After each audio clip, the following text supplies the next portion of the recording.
Bath room میں فرشتے ساتھ نہیں جاتے تو فرشتے تو علم غیب نہیں جانتے، تو وہاں ہونے والے اعمال کو کون دیکھتا ہے؟ دیکھو کتنے دماغ ہے میرے بھائی،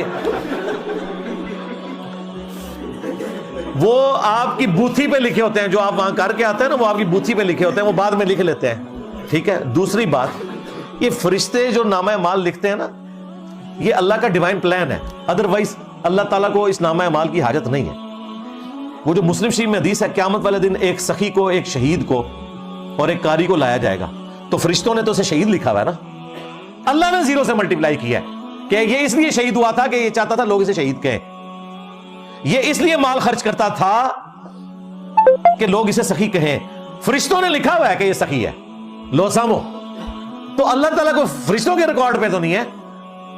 سورۃ الاعراف کے سٹارٹ میں آیا کہ ہم کوئی غائب تو نہیں تھے، ہر چیز سے ہم واقف ہیں، یہ ایک اللہ کا ڈیوائن پلان ہے۔ اور یہ بھی یاد رکھیے گا، جس جگہ پہ آپ گناہ کرتے ہیں وہ جگہ بھی گواہی دیتی ہے۔ سورہ یاسین میں آیا کہ آپ کے ہاتھ پاؤں، سورہ حامی میں سجدہ کے اندر انسان تو کہے گا کہ یہ میرے ہاتھ پاؤں میرے خلاف گواہی کیوں دے رہے ہیں؟ تو اللہ تعالیٰ فرمائے گا کہ بلکہ اس میں الفاظ ہے کہ ہمیں اس نے قوت گویائی دی ہے جس نے ہر چیز کو بولنے کی طاقت دی ہے۔